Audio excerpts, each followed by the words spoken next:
C'est le début de la campagne officielle. Oubliez l'équité, place à la stricte égalité pour les 11 candidats à l'élection présidentielle. Médiatisation, publicité, clips de campagne sont désormais réglementés. Une haute autorité pour tout superviser, le CSA, le Conseil supérieur de l'audiovisuel. Il contrôle l'égalité de la diffusion des commentaires, des déclarations et des écrits des 11 candidats. L'affichage public sera identique sur tout le territoire. Il se fera uniquement sur les panneaux réservés à cet effet. Chaque candidat a droit à 2 affiches.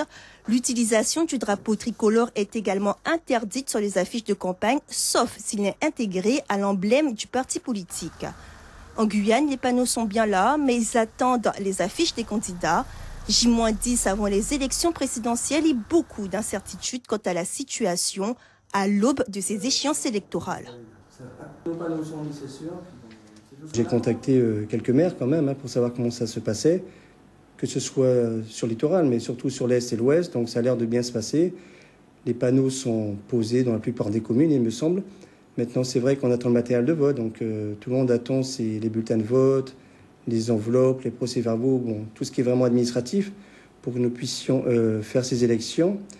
Et puis, nous attendons un retour peut-être de la préfecture sur comment on fait pour les procurations, parce qu'aujourd'hui, elles n'arrivent pas en mairie parce qu'il n'y a pas de postier.